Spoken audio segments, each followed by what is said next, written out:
Hello everyone. Today we will study Marxism, one of the most influential political, social, and economic theories of modern times. Marxism derives its name from Karl Marx, who lived from 1818 to 1883. Marx developed this theory along with his lifelong collaborator Friedrich Engels. Marxism is not only a political ideology, it is also a method of understanding history, society, economy, class relations, state power, revolution, and human freedom. For UGC NET, Marxism is important because it appears in two areas, first as a political tradition in Unit 1, and second as the thought of Karl Marx in Western political thought. Meaning of Marxism, in simple words, Marxism is a theory that explains society through material conditions, class relations, and economic power. Marxism argues that society is not mainly shaped by ideas, religion, morality, or law. Instead, society is shaped by the way human beings produce material things needed for life. In other words, the economic structure of society determines its political, legal, cultural, and ideological structure. Marxism is also a revolutionary ideology. It does not merely want to interpret society, it wants to change society. Its final aim is to establish a classless and stateless society known as communism. So remember, Marxism, materialist interpretation of history, plus class struggle, plus socialist revolution, plus classless and stateless society. 3. Origin of Marxism. Marxism emerged in the middle of the 19th century as a response to the exploitative conditions created by industrial capitalism. During this period, factories expanded, workers worked for long hours, wages were low, working conditions were harsh, and wealth was concentrated in the hands of industrial capitalists.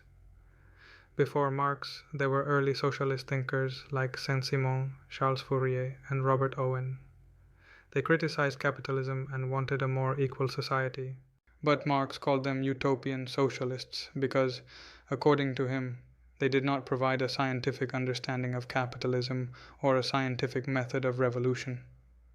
Marx and Engels claimed to replace utopian socialism with scientific socialism. Their famous work, the Communist Manifesto, gave the call for workers of the world to unite against capitalist exploitation. 4. Intellectual background of Marxism. Marxism was influenced by three major intellectual traditions. First, Marx took the dialectical method from Hegel. Hegel believed that development takes place through contradictions, thesis, antithesis, and synthesis. Second, Marx accepted materialism instead of Hegel's idealism. Hegel believed that ideas shape reality, but Marx argued that material conditions shape ideas. In this sense, Marx turned Hegel upside down. Third, Marx was influenced by British political economy, especially thinkers like Adam Smith and David Ricardo, but he criticized capitalism more radically than them, so Marxism combines German philosophy plus British political economy plus French socialism. 5. Dialectical materialism. Now we come to one of the most important concepts, dialectical materialism. Dialectics means development through contradiction. Materialism means that matter, not idea, is the basis of reality. So dialectical materialism means that society develops through contradictions in material life. According to Marx, every social system contains contradictions within itself. These contradictions create conflict. Conflict produces change. For example, capitalism contains a contradiction between the bourgeoisie, who own the means of production, and the proletariat, who sell their labor. Engels explained three laws of dialectics. First, quantity changes into quality. Small changes accumulate and finally produce a major transformation. Second, unity of opposites. Every system contains opposing forces within it. Third, negation of negation. One stage is replaced by another, and that stage is again replaced by a higher stage. For UGC NET, remember, dialectical materialism, not in philosophical basis of Marxism. 6. Historical materialism. The next concept is historical materialism, also called the materialist interpretation of history or economic interpretation of history. Historical materialism means that the history of society is determined mainly by the development of the economic structure. According to Marx, the most important human activity is production. Human beings must produce food, shelter, clothing, tools, and other necessities. The way production is organized determines the structure of society. Marx divides society into two parts, base and superstructure. The base includes the mode of production. The mode of production includes the forces of production and relations of production. The superstructure includes law, politics, state, religion, morality, literature, culture, and ideology. Marx argues that when the economic base changes, the superstructure also changes, therefore politics and law are not independent, they are shaped by economic relations. For UGC NET, remember historical materialism, scientific basis of Marxism, dialectical materialism, philosophical basis of Marxism. 7. Base and superstructure. Let us understand this with an example. In a feudal society, land is the main source of wealth. So the ruling class is the landlord class. Politics, religion, law, and culture support the power of landlords.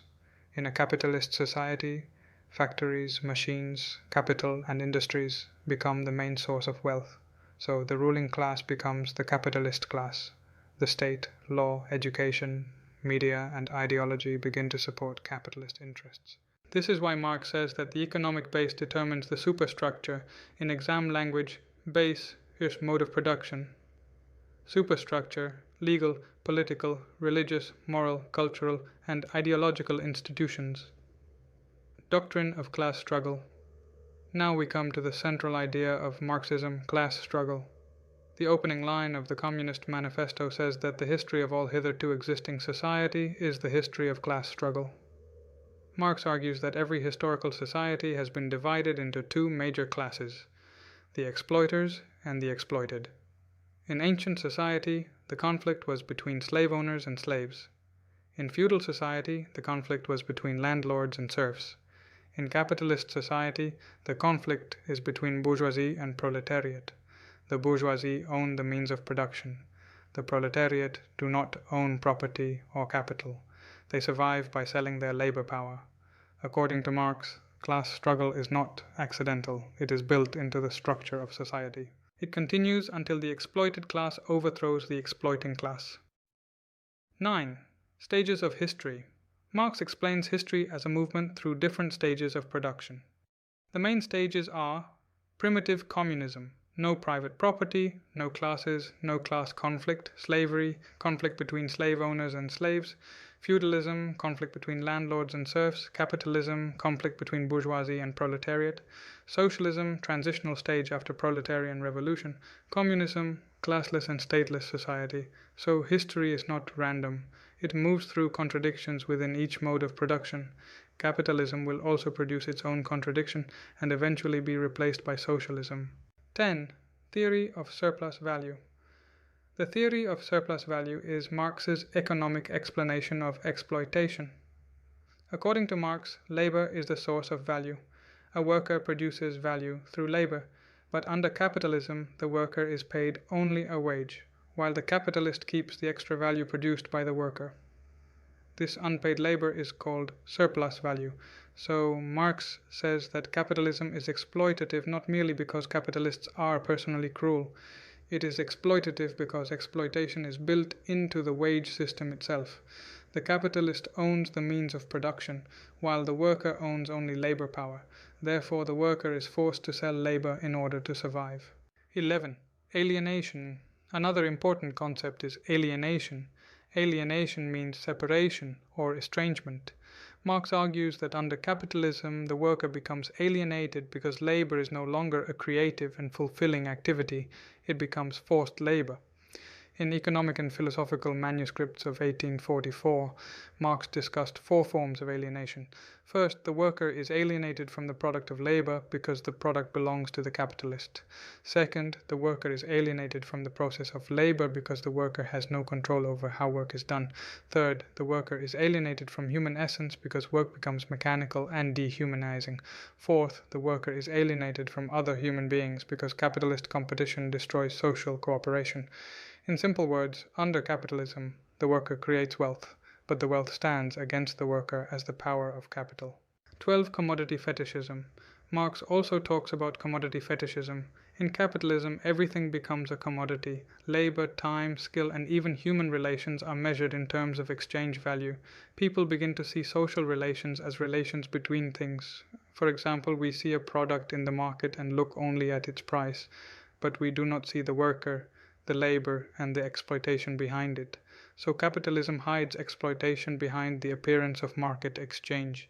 This is why Marx says capitalism creates false appearances. It makes exploitation appear natural and fair. 13. Ideology and false consciousness. In Marxism, ideology is not neutral, it is a tool of class domination. Marx argues that the ruling ideas of every age are the ideas of the ruling class. The class that controls material production also controls intellectual production. This means the capitalist class controls not only factories and capital, but also ideas, education, religion, law, and culture. Marx calls ideology a form of false consciousness because it prevents workers from understanding their real exploitation. Religion, according to Marx, works in the same way. It comforts the oppressed, but also diverts them from the real causes of suffering. That is why Marx famously called religion the opium of the masses. For the exam, false consciousness, cause wrong understanding of one's real class interest, class consciousness, awareness of exploitation and revolutionary potential. 14. Marxist theory of state. Marx does not see the state as a neutral institution. Liberal thinkers often describe the state as an institution that protects rights and maintains order. But Marx says that the state protects the interests of the economically dominant class. In the Communist Manifesto, Marx describes the state as an executive committee for managing the common affairs of the bourgeoisie. This means that in capitalist society, the state mainly serves the capitalist class. Law, police, courts, bureaucracy, and military power are used to protect private property and maintain the capitalist order. However, Marx also speaks of the dictatorship of the proletariat. This is a transitional state after revolution. Its purpose is to suppress the old exploiting class and prepare the ground for a classless society. In final communism, classes disappear. When classes disappear, class domination disappears. When class domination disappears, the state also withers away. 15. Revolution and dictatorship of the proletariat. For Marx, reform is not enough. Capitalism cannot be made just by small changes because exploitation is built into the system.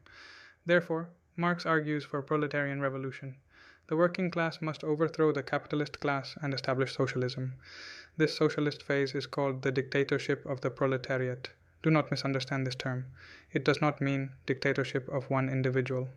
In Marxist theory, it means political rule of the working class over the former exploiting class. After this transitional phase, society will move towards communism, where there will be no class division and no state domination. 16. Communism, classless and stateless society. The final goal of Marxism is communism. Communism means a society without private ownership of the means of production, without exploitation, without class conflict, and without state domination. In such a society, production will be based on common ownership and social need. Human beings will no longer be divided into exploiters and exploited. For Marxism, true freedom is possible only when human beings are free from economic exploitation and material insecurity. So Marxist freedom is not merely legal freedom. It is freedom from exploitation, poverty, class domination, and alienation. 17. Branches of Marxism. Marxism did not remain a single fixed doctrine. It developed into many branches. Classical Marxism refers to the ideas of Marx and Engels. It focuses on class struggle, capitalism, surplus value, historical materialism, and proletarian revolution. Orthodox Marxism developed through the Second International and emphasized historical materialism and dialectical materialism. Thinkers associated with it include Karl Kautsky, Plekhanov, Lenin, Rosa Luxemburg, and others. Western Marxism emerged in the 20th century with thinkers like Georg Lukács, Karl Korsch, Antonio Gramsci, and the Frankfurt School. It focused more on culture, ideology, hegemony, and consciousness. Structural Marxism is associated with Louis Althusser and Nikos Poulantzas. It focuses on structures rather than individual agency. Neo-Marxism reinterprets Marxism by incorporating culture, ideology, civil society, dependency, global capitalism, and critical theory. 18. Important thinkers and works. For UGC NET, remember these important names and works: Karl Marx and Friedrich Engels, The Communist Manifesto, The German Ideology; Karl Marx, Economic and Philosophical Manuscripts; Das Kapital, A Contribution to the Critique of Political Economy; The 18th Brumaire of Louis Bonaparte; Critique of the Gotha Program, Friedrich Engels; Anti-Dühring, The Origin of the Family, Private Property and the State, Lenin; State and Revolution, Imperialism, the Highest Stage of Capitalism.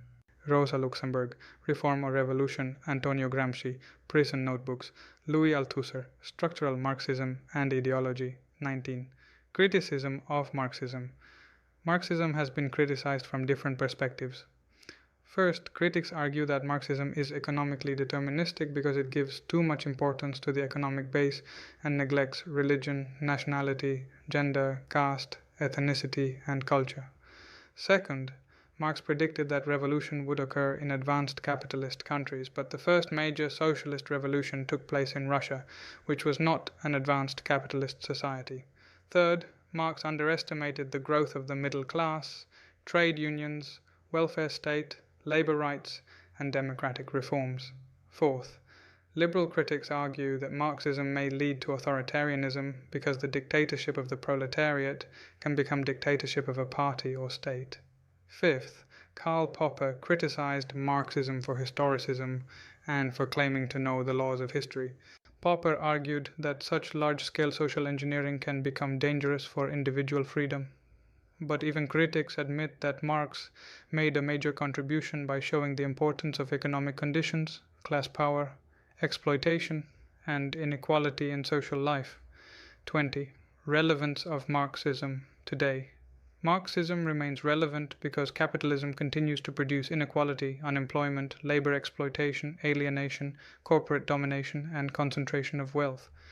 Even if classical Marxist predictions did not fully come true, Marxist analysis is still used to understand globalization, imperialism, class inequality, ideology, media power, and economic crises. Marxism reminds us that political democracy is incomplete without social and economic justice. 21. Exam-oriented summary for UGC NET. Remember these key points. Karl Marx is known as the father of communism. Marxism emerged in the 19th century as a response to capitalism. Utopian socialists include Saint-Simon, Fourier, and Robert Owen. Scientific socialism is associated with Marx and Engels. Dialectical materialism is the philosophical basis of Marxism. Historical materialism is the scientific basis of Marxism. Base means mode of production. Superstructure includes state, law, religion, morality, ideology, and culture. Class struggle is the central theme of Marxism. Bourgeoisie means capitalist class. Proletariat means working class. Surplus value means unpaid labor appropriated by the capitalist. Alienation is discussed in economic and philosophical manuscripts. Religion is called the opium of the masses. State is seen as an instrument of class domination. Dictatorship of the proletariat is a transitional socialist stage. Communism is a classless and stateless society. 22. To conclude, Marxism is one of the most powerful critiques of capitalism. It argues that political power, law, ideology, religion, and culture cannot be understood without studying economic relations.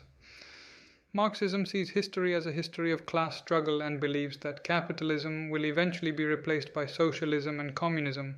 The central question of Marxism is, can human beings become truly free in a society based on exploitation and class inequality? According to Marx, the answer is no. True freedom is possible only when exploitation ends and society becomes classless and stateless.